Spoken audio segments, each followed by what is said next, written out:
The UJ Press has recently released their latest publication titled The Inclusive Economy, Criteria, Principles and Ubuntu. Compiled by author, economist and lecturer Dr. Arno van Niekerk, this book is described as a handbook for the new economy.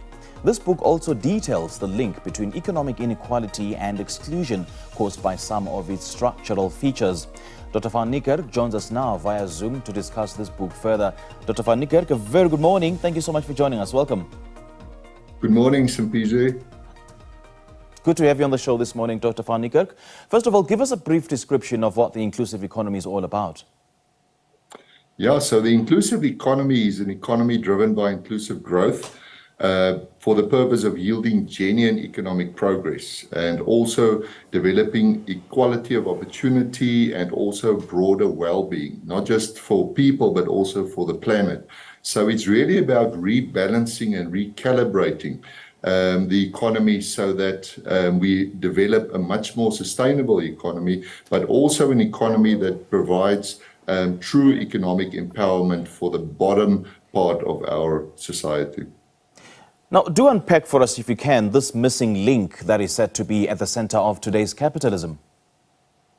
Absolutely. I think capitalism is in a major challenge or crisis situation, especially after the global pandemic, as many economies are starting to restore, but a crisis in the sense that it's becoming increasingly unsustainable. Why? Because I think most of it is driven by Western individualistic thinking and very much excludes the majority of populations as economic inequality, as poverty rates, as many of those factors starts escalating. So I think with the emphasis here on inclusion and especially the African concept of Ubuntu being central to this, it puts the humans or the human side of the economy at the center, to say that the economy is actually about providing more opportunities and also building capacity for all and not just for a few.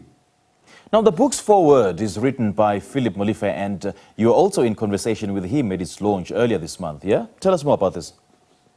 Yeah, so we had the book launch at Exclusive Books at Rosebank, and Philip Molefe, a very close friend of mine and a well-known South African, if I can put it like that, and yeah, somebody who brings a unique perspective to what this book brings to the table, and that is appreciating, the important role of Ubuntu, because I think Africa has something to offer the world.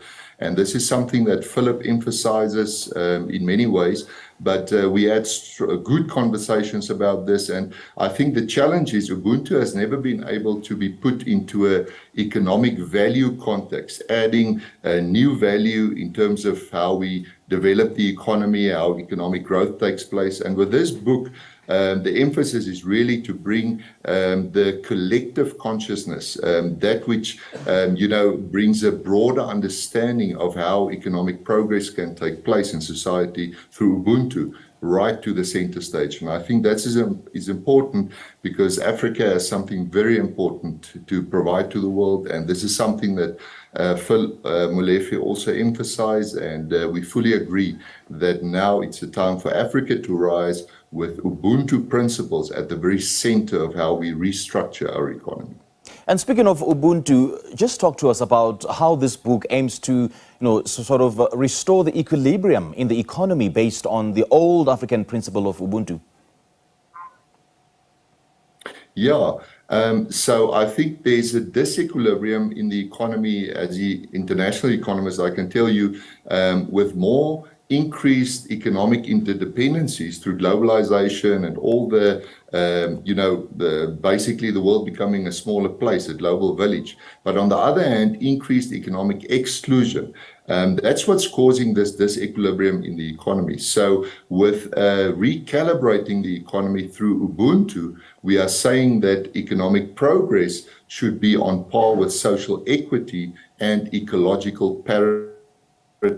And this is where Ubuntu, because Ubuntu has a much more holistic perspective and brings a bit of a more balance between nature and humans. For instance, we need to operate within our ecological ceiling, but on the other hand, social equity is very important. Yes, we won't have economic equality for everyone, but economic equity is a major goal that we need to pursue. And with Ubuntu as an underlying principle, the whole focus is to create more access for those that are marginalized in the economy, included, and then out of that create actually more value in the economy. So it's not just inclusion for the sake of inclusion, it's productive inclusion, so that capacity is being built, and also adjusting businesses' value chains so that they don't just give handouts to communities, but they include communities in their value chain so that both the business and the community is benefiting,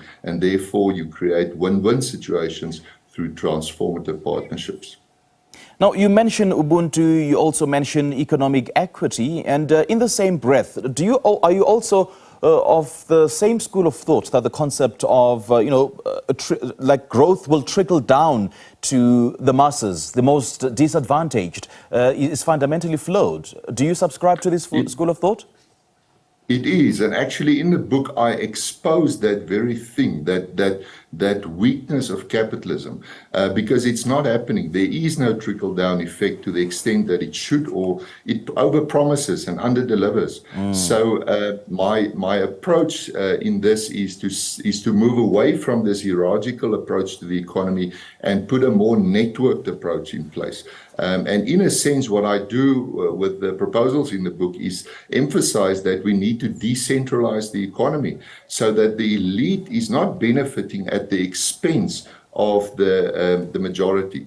There are some unique proposals in the book, for instance, smart redistribution, because we need to emphasize redistribution much better, but not just through taxation, but also through building capacity in communities and transformative partnerships, local business, local communities, local government collaborating, working together based on the same values, and therefore creating better outcomes that are much more sustainable. So I think this is the way forward, especially in a South African context or an African context, where the basic ingredients of Ubuntu is already there. There is an inclination to rather move towards collaboration than just competition, and leading eventually to cutthroat competition, and the majority is completely excluded from the economy.